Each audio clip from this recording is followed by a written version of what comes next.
नमस्कार, PTC news देख रहे सभी दर्शकों का स्वागत। मैं हूं आपके साथ अतुल वर्मा, लेकर हाजिर हूं खास कार्यक्रम हरियाणा की बात।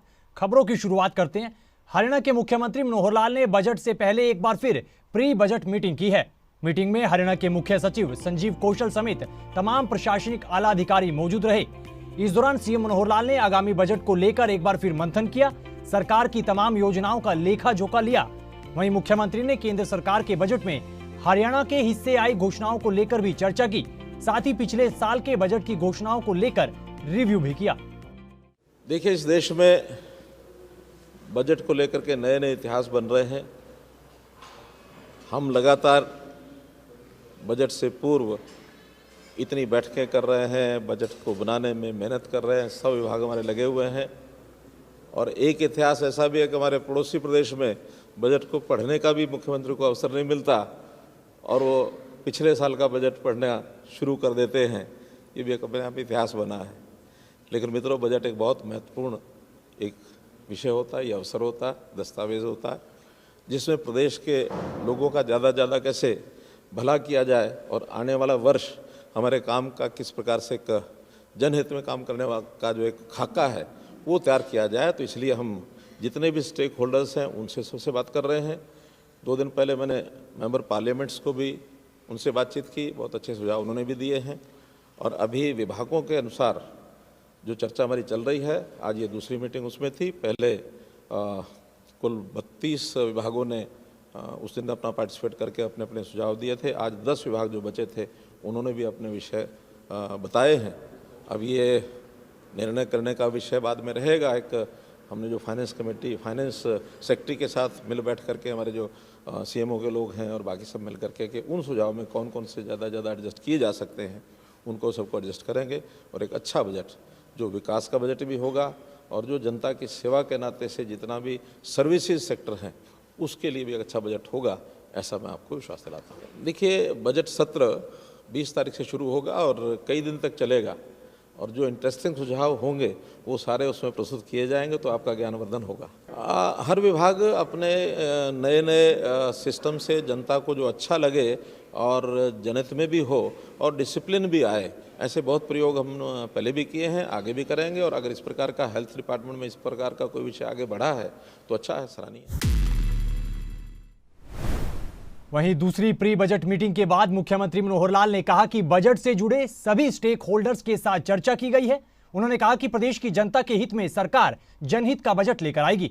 सीएम ने कहा कि इस बार का बजट विकास और सर्विस सेक्टर को बढ़ावा देने वाला बजट होगा। वहीं स्वास्थ्य विभाग के नए ड्रेस कोड पर मुख्यमंत्री ने कहा कि अनुशासन और सेवाओं में गुणवत्ता के लिए लगातार नए प्रयोग किए जाते हैं। कई चीजों को ध्यान में रखकर ही सरकार ने ये फैसला लिया है। वहीं नई HCS भर्ती पर उन्होंने कहा कि बिना सिफारिश और बिना खर्ची पर्ची के नौकरियां दी जा रही हैं।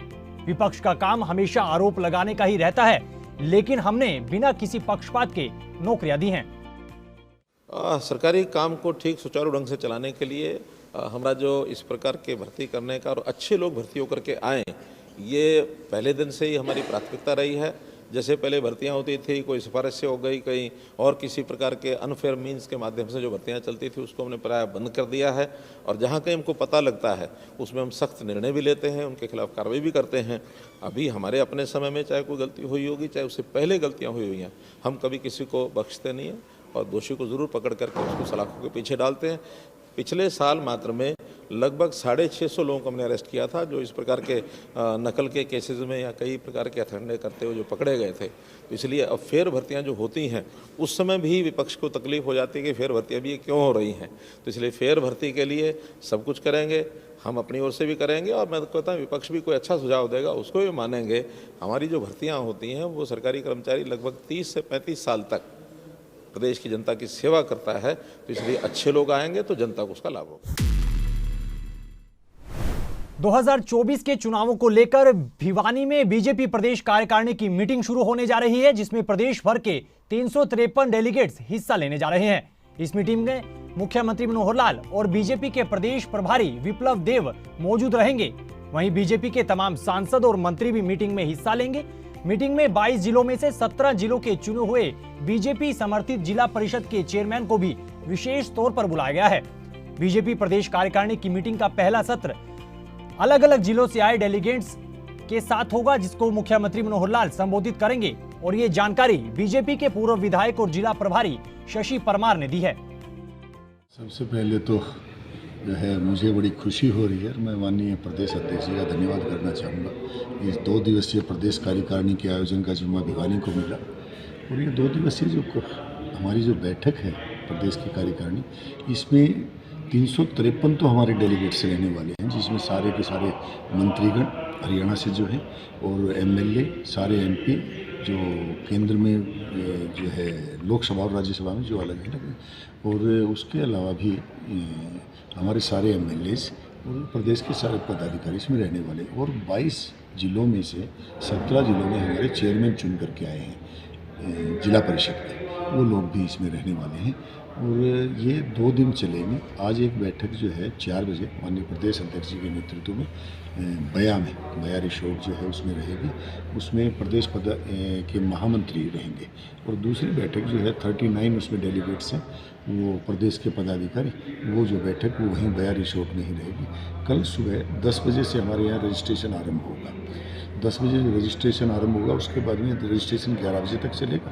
11 बजे के बाद भी ये बैठक शुरू जो होगी ये शाम या रात्रि कहिए आप 9:30 बजे तक बैठक चलेगी। देखो, जहां तक इस प्रदेश कार्यकारिणी मीटिंग की तैयारी की बात है, बीजेपी कार्यकर्ता में जबरदस्त भारी उत्साह है, और उसी कड़ी में आप देखते होंगे पूरे भिवानी शहर को दुल्हन की तरह सजाया गया है। बेसब्री से प्रदेश के डेलीगेट्स का, केंद्र के डेलीगेट्स का तैयारी है, ढोल नगाड़े उसके साथ तैयारियां हैं। बहुत अच्छे तरीके से बड़ा वाइड लेवल पे पार्किंग की व्यवस्था है, 22 के 22 जिलों की स्टॉल की व्यवस्था है, अंदर मीटिंग की व्यवस्था है। संगठन महामंत्री, जिला अध्यक्ष पूरे विस्तार से लगे हुए हैं।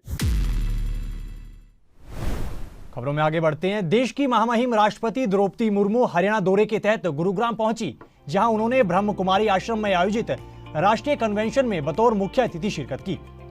इस मौके पर मुख्यमंत्री मनोहर लाल और राज्यपाल बंडारू दत्तात्रेय ने राष्ट्रपति द्रौपदी मुर्मू का हरियाणा आगमन पर स्वागत किया। वहीं राष्ट्रपति द्रौपदी मुर्मू ने कार्यक्रम को संबोधित किया और अलग अलग क्षेत्रों में महिलाओं की बढ़ती भागीदारी का जिक्र भी किया। मूल्यों और नैतिकता को स्वरूप देने में महत्वपूर्ण भूमिका निभाई है।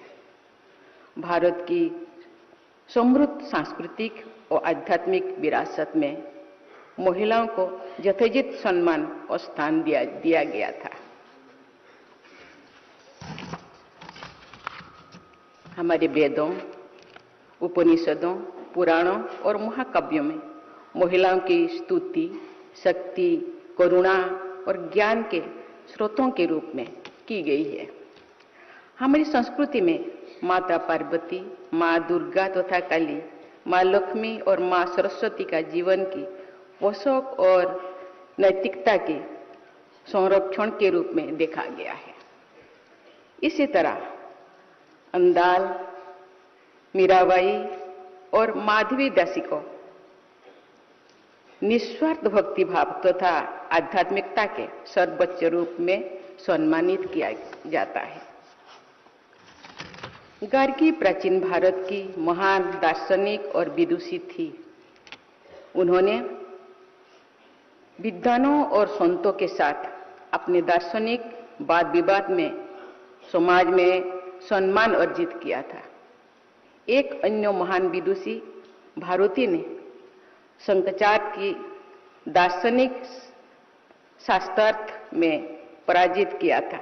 गार्गी और भारती बौद्धिक तथा आध्यात्मिक उत्कृष्टता के प्रतीक है।